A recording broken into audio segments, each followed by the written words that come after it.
സ്പിരിറ്റിൻ്റെ trailer was a little bit surprising. Actually ഞാനൊരു ഒരു air rated പടം ഓൾറെഡി ഇന്നലെ പറഞ്ഞിരുന്നു, എ സർട്ടിഫിക്കറ്റ് ആണെന്നൊക്കെ പറഞ്ഞു. സോ ഒരു അൾട്രാ വയലൻ്റ് ആയിട്ടുള്ള ഒരു ട്രെയിലറാണ് ഞാൻ കരുതിയത്.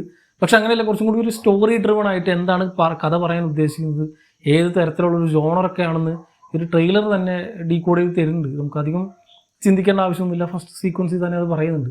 സോ സ്പോയിലറല്ല, എനിക്ക് തോന്നിയതൊരു ഒരു സൈഫൈ ടച്ചുള്ളൊരു സാധനമൊക്കെ ആയിട്ട് തോന്നുന്നു. ഒരു ടൈം ട്രാവൽ പോലെ എന്തൊക്കെയോ സെറ്റപ്പ്, ഒരു ചെയറൊക്കെ കണ്ടില്ല, അത് ആ രീതിക്കുള്ളൊരു സാധനം.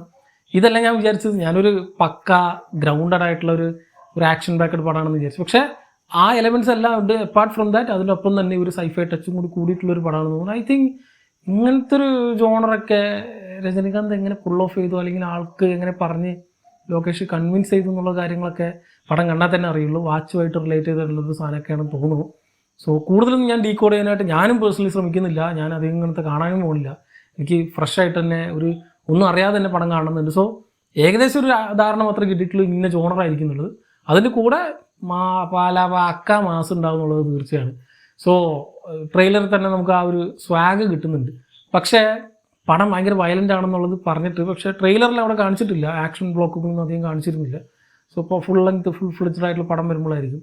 അതിൻ്റെ ഈ ക്യാരക്ടറൈസേഷനും ഈ നാഗാർജുനയുടെ ക്യാരക്ടറൊക്കെ ഐ തിങ്ക് ത്രൂ ഔട്ട് പടത്തിൽ വരുന്ന ക്യാരക്ടറായിട്ട് തന്നെ വരുന്നതാണ് തോന്നുന്നു. ഓൾറെഡി ലോകേഷിൻ്റെ ഇൻ്റർവ്യൂവിലൊക്കെ പറഞ്ഞിരുന്നു, നോട്ട് ജസ്റ്റ് ഒരു ക്യാമിയോ അല്ലാതെ. ഈവൺ അമീർ ഖാനൊക്കെ ഞാൻ വിചാരിച്ചു ട്രെയിലറിലെ അവസാനം ജസ്റ്റ് ഒരു ഗ്ലിംസ് പോലെ കാണിച്ചിരുന്നതാണ്. ട്രെയിലർ തുടങ്ങണതേ അമീർ ഖാനൊക്കെ വെച്ചിട്ടാണ്. സോ ഒരു പക്ക ക്യാരക്ടറൊക്കെ ആയിരിക്കും എന്നുള്ളത് തീർച്ചയാണ്.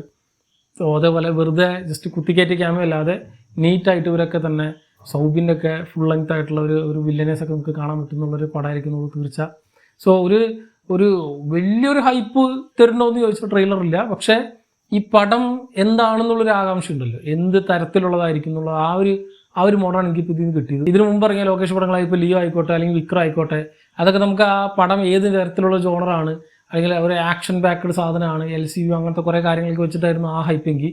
ഇതിൽ ലോകേഷ് കനകരാജ് പ്ലസ് രജനികാന്ത് ക്ലബ് ആകുമ്പോൾ ഉണ്ടാവുന്ന ഒരു മാജിക് എന്തായിരിക്കും എന്നുള്ളതാണ്. സോ ആൻഡ് എ റേറ്റഡ് എന്ന് പറഞ്ഞത് ഐ തിങ്ക് ലിയോ ഒന്നും റേറ്റഡ് അല്ല, വിക്രം എ റേറ്റഡ് അല്ല. സോ അതിന് ചെയ്തുള്ള ഇത്രയും വലിയ സ്കെയിലിൽ ഇറങ്ങുന്ന ഒരു ജസ്റ്റ് ഇൻ നമ്പേഴ്സ് വെറുതെ പറയാനാണെങ്കിൽ 1000 കോടിയൊക്കെ അടിക്കുന്നവർ പറയുന്ന സാധനം ഇത്. അതിനെപ്പറ്റി മേക്കേഴ്സ് ബോധേഡല്ല എന്നുള്ളത് ലൊക്കേഷനൊക്കെ ഇൻ്റർവ്യൂ കഴിഞ്ഞപ്പോൾ ക്ലിയർ ആയിട്ട് നമുക്ക് വ്യക്തമായി. പക്ഷേ എന്നാലും അത്രയും സ്കെയിലിലേക്ക് പോകണം എന്നൊക്കെ പറയുന്നൊരു പടം ഈ ഒരു എ സർട്ടിഫിക്കറ്റ് കൊടുക്കുമ്പോൾ തന്നെ ഒരുപാട് റെസ്ട്രിക്ഷൻസ് അവിടെ ഇവിടെ ഒക്കെ ആയിട്ട് കുറേ സാധനങ്ങൾക്ക് വരും. അതിന് വാറിൻ്റെ കൂടെ ക്ലാഷ്, ഇങ്ങനത്തെ കുറേ ഇഷ്യൂസ് ഉണ്ടെങ്കിലും ഈ പടം അതിൻ്റെ പ്യൂർ ഫോമിൽ വേണമെന്ന് പറഞ്ഞിട്ട് എ സർട്ടിഫിക്കറ്റ് കൊടുക്കുമെന്ന് പറയുന്നത് തന്നെ ഒരു വലിയ ഹെഡ്സ് ഓഫ്. വേറെ ഒന്നും കൊണ്ടല്ല, വയലൻസ് ഒന്നും കൊണ്ട് മാത്രമാണെന്നുള്ളത് തീർച്ചയാണ്. സോ അത് പ്യുവറായിട്ട് നമുക്ക് ആ ഒരു ഫുൾ ഫ്ലെഡ്ജഡ് ആയിട്ട് നമുക്ക് എക്സ്പീരിയൻസ് ചെയ്യാൻ പറ്റും എന്നുള്ളത് കേൾക്കുമ്പോൾ തന്നെ ഒരു ഭയങ്കര സമാധാനം. ഒരു സർട്ടിഫിക്കറ്റിൻ്റെ സൈക്കിന് വേണ്ടിയിട്ട് ഇത് ഒതുക്കി വയ്ക്കാതെ എന്താണോ മൂപ്പരുടെ ലൊക്കേഷൻ്റെ ഇൻറ്റൻഷൻ അത് അതേപോലെ തന്നെ പടത്തിൽ കിട്ടും എന്നുള്ളത് തീർച്ച. സോ ഐ തിങ്ക് ഇതുവരെ നമ്മൾ കണ്ട ലൊക്കേഷൻ പടങ്ങളിൽ ഏറ്റവും അധികം വയലൻ്റ് ആയിട്ടുള്ളൊരു പടം എന്നുള്ളൊരു ഹൈപ്പും ഇന്നലെ ആ ഒരു സർട്ടിഫിക്കറ്റ് ഇറങ്ങിയപ്പോൾ എനിക്ക് പടത്തിൽ കിട്ടും. സോ ട്രെയിലർ ഞാൻ പ്രതീക്ഷിച്ച സാധനമല്ല.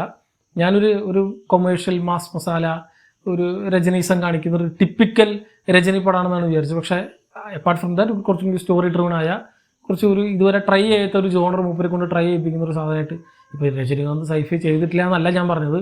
ഒരു ലോകേഷ് പ്ലസ് രജനി പടം എന്നുള്ളൊരു കോംബോ വരുമ്പോൾ നമ്മൾ വിചാരിക്കുന്ന സാധനത്തിൽ നിന്ന് കുറച്ചൊന്ന് മാറിയിട്ടുള്ളൊരു സാധനമായിട്ട് എനിക്ക് ഫീൽ ചെയ്തു. സോ എന്താണ് ഈ ട്രെയിലറിനെ പറ്റിയുള്ള നിങ്ങളുടെ അഭിപ്രായം എന്നുള്ളത് കമൻറ്റ് ചെയ്യുക. എനിക്ക് ഇത് ഭയങ്കര സർപ്രൈസിങ് ആയിരുന്നു. നിങ്ങൾക്ക് എങ്ങനെ ഉണ്ടായിരുന്നു പറയുക. സോ മറ്റൊരു വീഡിയോയിലൂടെ കാണാം. നന്ദി.